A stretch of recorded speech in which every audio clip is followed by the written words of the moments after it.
So you went to take a shower and the water came out cold or barely warm, and now you are standing there wondering if you are about to drop $1,000 on a new water heater. Most of the time the fix is something small, and a lot of it you can check yourself in the next 10 minutes without any tools. By the end of this video, you will know exactly why your water heater stopped working, what you can fix on your own, and what is worth calling a plumber for. I have spent years around these tanks and talked to the plumbers who fix them, so I will keep this in plain language while you stand in front of yours. Before anything else, you need to answer two quick questions because the answers change everything you do next. First, is your water heater gas or electric?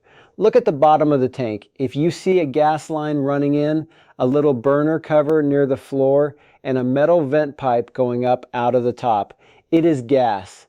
If instead you see a thick electrical cable running into the top or side and no vent pipe, it is electric. That one detail decides which path you follow. Second, which problem do you actually have? Maybe there is no hot water at all, maybe it runs out way too fast, or maybe it only ever gets lukewarm. Hold on to your answer because each one points to a different cause. Let me start with the checks that cost you nothing, because this is where most no hot water calls end. If you have an electric heater and there is no hot water at all, go straight to your breaker panel.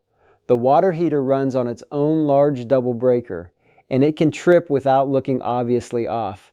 Flip it fully off, then back on. If that was it, you will have hot water again in about an hour. But pay close attention to what happens next. If that breaker trips again right away, stop flipping it. A breaker that trips over and over means a real electrical fault inside the heater, and that is a job for a pro, not something to keep resetting. If you have a gas heater with no hot water, check that the gas is actually on. The shutoff valve on the gas line should sit in line with the pipe. Then check whether your stove or furnace still work. If nothing gas is working, the problem is your gas supply, not the heater. If gas is flowing fine, the next suspect is the pilot light, and I will get to that shortly. While you are there, glance at the temperature dial. A bumped or low setting is a surprisingly common cause of lukewarm water, so set it to around 120 degrees. That is hot enough for real showers, but still safe from scald burns. Now let me cover the electric side. If your breaker is fine, but you still have no hot water, the next thing to check is the reset button. Pop off the upper access panel on the side of the tank, fold back the insulation, and you will see a small red button on the thermostat. If it has popped out, press it firmly until it clicks, put everything back, and wait about half an hour. The same rule applies here as with the breaker. If that reset button keeps tripping, you have a deeper problem. Usually a failing thermostat or a burned out heating element, and constantly resetting it is genuinely unsafe. Speaking of heating elements, this is the most common reason an electric heater quits or only gives you lukewarm water. Electric tanks have two of them, an upper and a lower. When the lower element burns out, you get a little warm water that runs cold fast. When the upper one goes, you get almost nothing. Testing an element takes a cheap multimeter and a few minutes, and swapping one is doable as long as you kill the power at the breaker first. A new element is only $10 to $50 in parts, and a plumber will charge you around $200 to $300 to do it. The gas side works differently. If your pilot light is out, your heater makes no heat at all. On many older units, you can relight it yourself.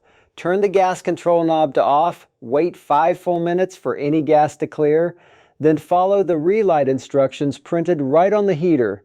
If the pilot lights but will not stay lit, the usual culprit is a small sensor called the thermocouple.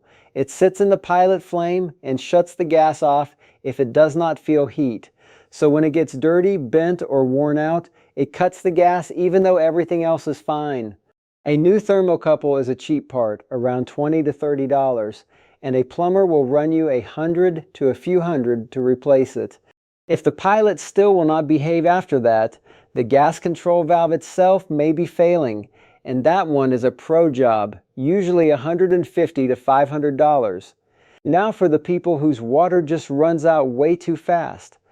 That is usually a dead lower element on an electric tank, since the lower element does most of the heavy lifting, or a thick layer of sediment that has quietly shrunk how much water the tank can actually hold. Sometimes the tank is just too small for how much hot water your household uses at once. And if your real complaint is lukewarm water that never gets properly hot, the part to know about is the dip tube. It carries incoming cold water down to the bottom of the tank so it heats before rising to your taps. When that tube cracks or breaks, cold water dumps in at the top and mixes straight into the hot water, leaving the tank, so the water stays permanently lukewarm no matter how you set the dial. It is a cheap part to replace and a common failure on tanks 10 years and older.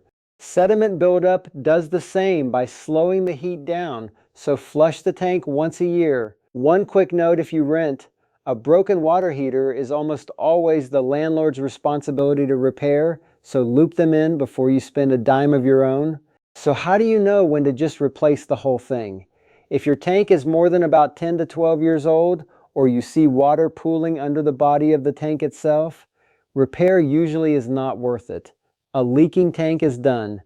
A new water heater installed runs roughly $900 to $1,800, and the average repair lands around $600.